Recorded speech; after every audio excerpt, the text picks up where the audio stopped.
Hello everyone, welcome back to a new YouTube cast. Today we're going to be having a look at a game played recently between the bottom left spawning as the orange Zerg player Reynor and in the top right as the teal Terran. I think it's going to be Maru. This looks like teal, right?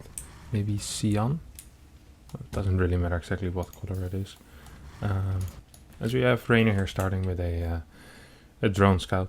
I guess I'm on as streaky as Maru. I don't really mind that honestly, as Maru is of course known to throw in a proxy rex here and there.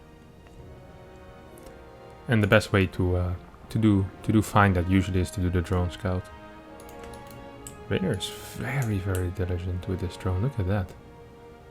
He does not want to take any risk. Reynor's ZVT lately has been absolutely on fire, by the way, winning almost every single ZVT that he's been playing. I believe he has the highest ZVT rating of anyone on Alugula currently, which probably means he has the best CVT in the world. Having some stellar performances as well.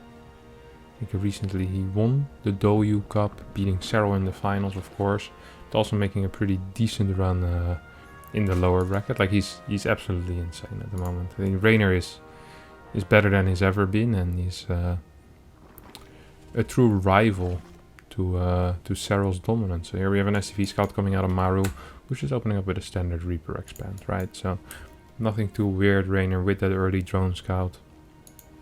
You have that SCV trying to block that third base, well trying, he's going to be blocking that third base, and Reynor will need to figure out a way to deal with that. So far we see him building 4 links in order to deal with this Reaper. Early game micro is going to be quite important of course, as always. You see those links being pulled back. The Reaper tries to pick up a drone usually when these top players are controlling their links and drones. Nothing will die. Here we go, not a single link goes down, queen pops, and usually that's gonna be all she said. All she told. That's the end of the story. As the tumor goes down, SV actually makes his way back home. I don't think Reynor is aware of that though, so Reynor doesn't want to try taking that base if the SCV is there, you know, could be potentially a bunker. Gonna be seeing Reynor trying to take that base now with this drone. Will actually succeed. So pretty standard opener for both players here, as we see that fast third CC before second gas going down. Second gas does go down right now. 2 cars are on the way, port is on the way as well. You see continued SCV production. So Maru really just going into one of these big macro openers that almost always go into bio. So pretty much can say at this point that we're most likely going to be going into bio. 2 cars, Viking on the way. Usually you see them stop after 4 or 6 cars. Add those extra barracks, go into those double E-bays at that point. And then start playing around with those first 2 medevacs. Really the first point at which Zerg really needs to be careful. Like Zerg needs to be careful against the cars as well, but because these cars are a little bit delayed, because you get such a first third CC, I think Zerg should be capable of just by the car timing realizing what's happening here. I mean, Reynor went for his classic overlord speed, so he definitely knows what's happening. Sees the third CC finishing, sees Stim, Viking. He literally knows everything at this point. Are we going to see a Liberator? I think so. Yes. He did have this selected, so Viking is going to clear the path for the Liberator to try and go into the main base most likely. It's kind of how Phoenixes and Oracles work together, right? You get the Phoenixes to chase away the Overlords, and then the Oracles can do damage in the main base. With the Viking Liberator combo you can do similar things a lot of the time. Instead we're seeing Maru keeping this Viking at home for now. Making sure that he's not gonna get scouted once again. His barracks 2 and 3 come down after 8 cars actually, so a bit heavier of an investment into those automobiles. Tumor goes down, second tumor goes down. There's a bunch of links out, 16 to be precise. See Maru going in pretty deep here. 1-1 is on the way for Reynor as well. Liberators being sent across the map. Oof, good surround here with those. It wasn't really a surround, but it was like a semi-surround with those queens and those links. A bunch of links go down, but also 2 Hellions do fall. Baling nest going down, layer starts. Here comes the Liberator. Where are the queens? Queens out of position. This is gonna cost him some time to deal with, as there's only a single queen at this point. Bailing nest does get spotted, of course.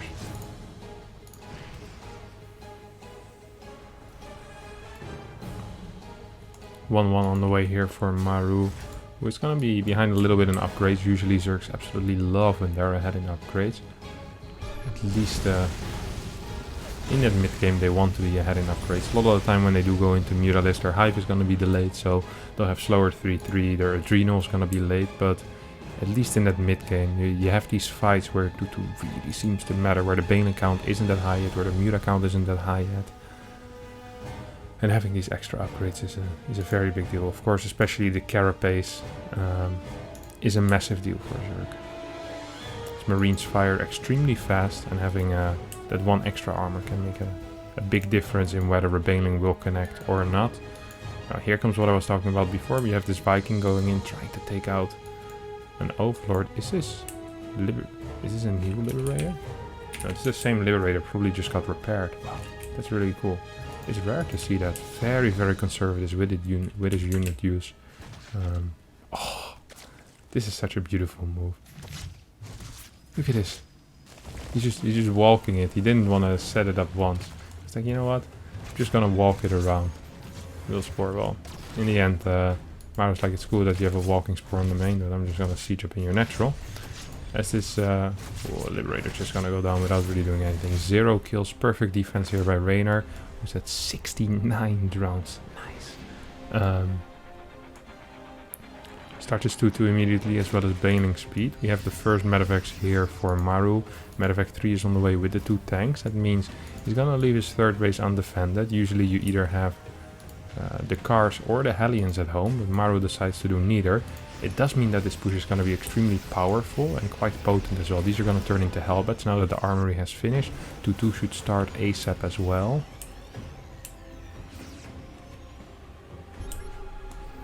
See how Reynor decides to engage into this. There is a run-by setup.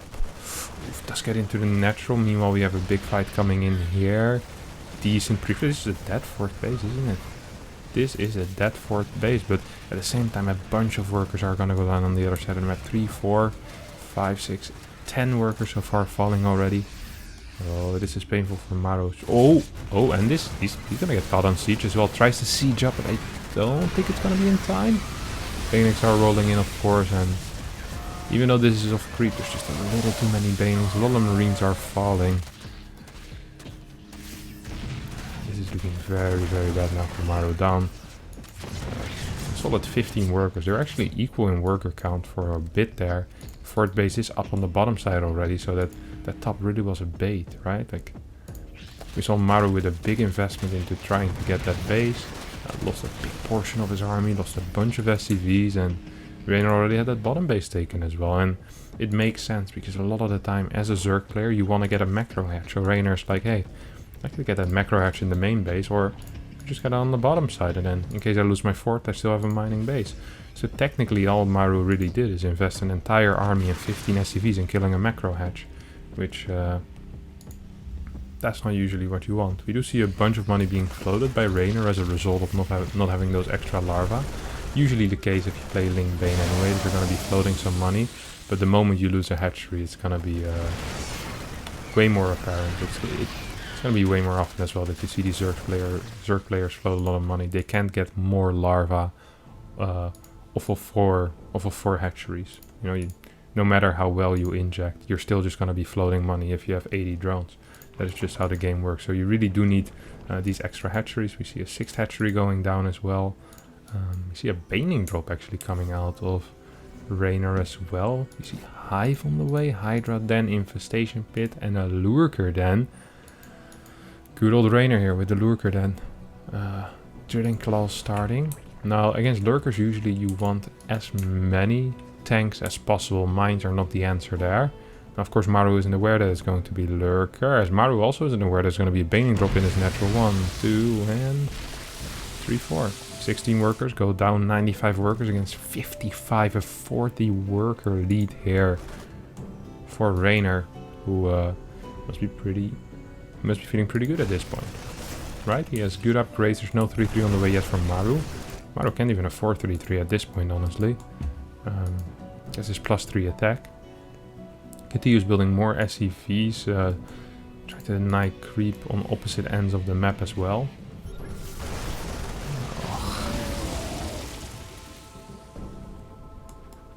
Decides not to focus fire down those banelings, instead just picks up.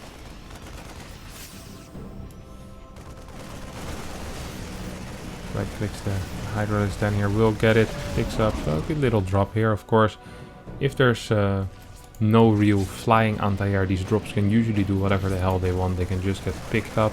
As long as your drops don't get killed by Hydras, you're gonna be fine majority of the time. 5 workers go down. You have to see draw. Oh my god. No. Queen won't get it. As the first 3 Vipers are coming out. That's going to be some solid anti-air with Parasitic Bomb. Also pulling the Medivacs back into Hydras could be helpful here. We have a bunch of Lurkers out already. Seismic Spines is over halfway done. Let's see if there's adaptive talents yet. No, there isn't. No adaptive talents. We have no... Oh, actually we have +3 armor coming out. No 5th CC yet for Maru. But he's back up to 77 workers after losing 36 earlier. Good mind drop getting 13 workers. This is the first time in which Maru actually manages to do some damage himself. Rather than getting damaged. 2 more mines here. Are they gonna get kills? I don't think Reynor's paying attention, honestly. Oh, he's not. That's the big deal.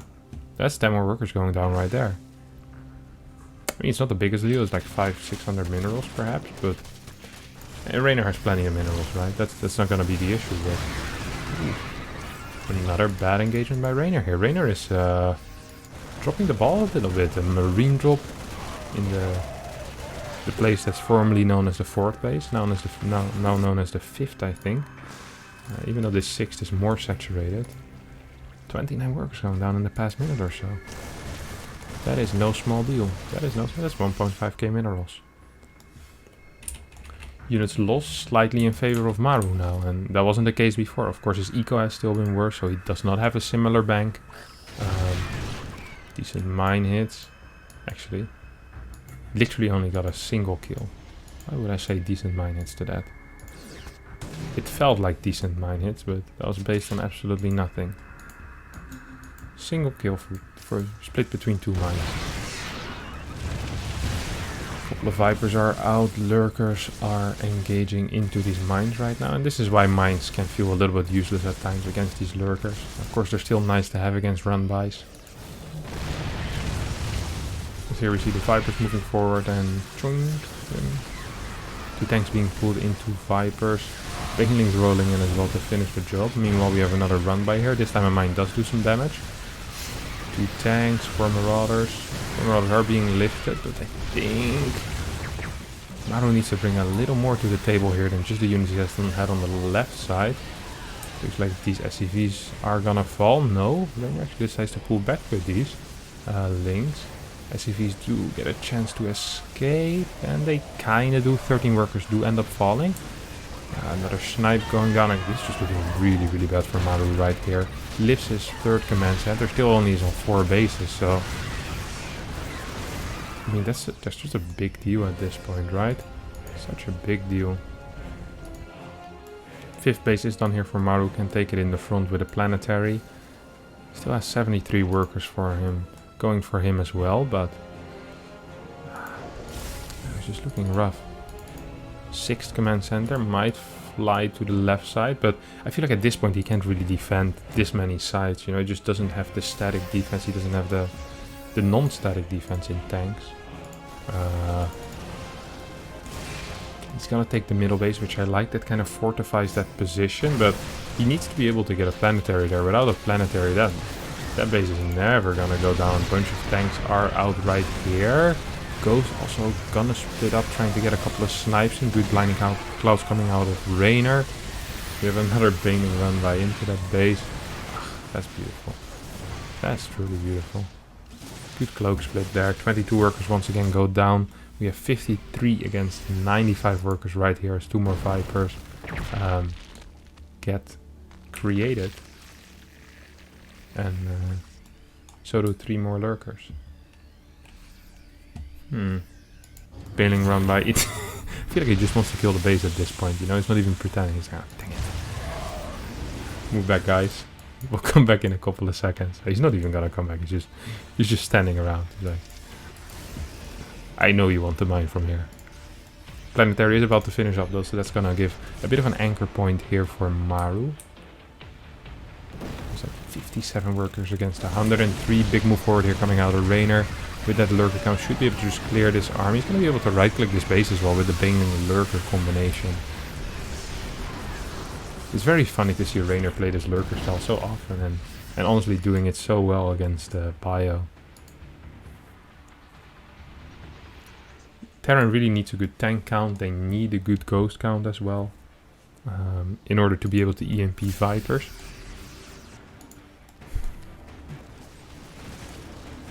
Here's Maru trying to deny some creep using his precious scans for it.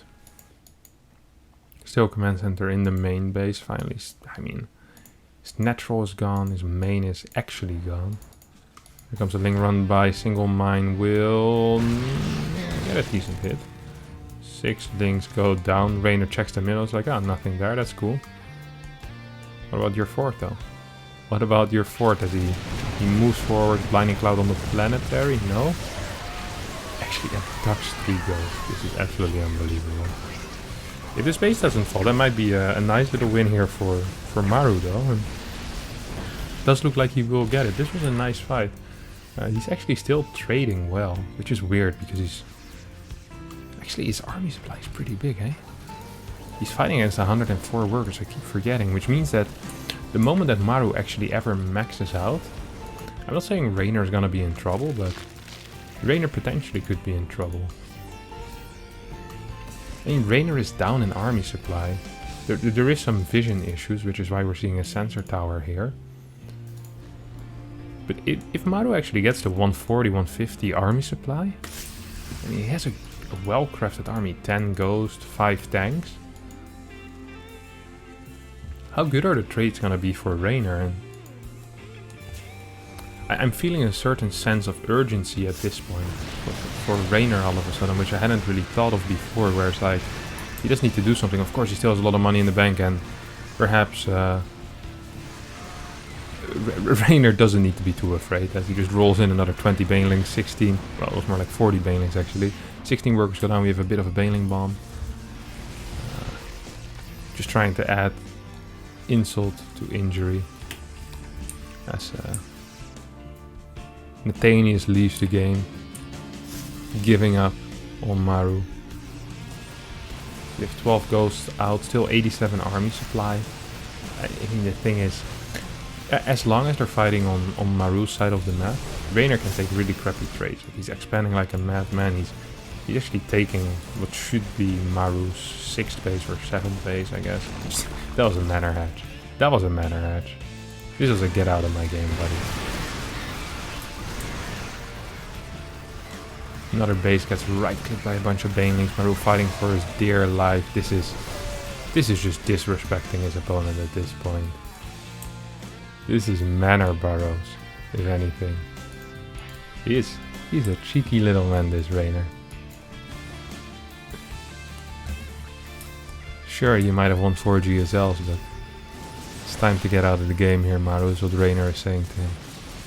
It's time to get out of the game. 41 banelings are being morphed. This is the final hooray of Maru, and I have a hard time believing this is going to be able to do something whatsoever. 40k resources lost for Reynor, and he's going to lose a whole bunch more when these banelings are rolling in. All these ghosts are falling in. GG gets called. Reynor wins this game with honestly relative ease and being in control majority of the game ever since that first run by, just constantly pushing that eco advantage further and further ahead and just busting banelings into planetary, busting banelings into depot walls to kill more SCVs. Truly a fantastic game, well done by Reynor. If you did like that, don't forget to subscribe to my channel, and yeah, I'll be back with more videos another time. Bye bye.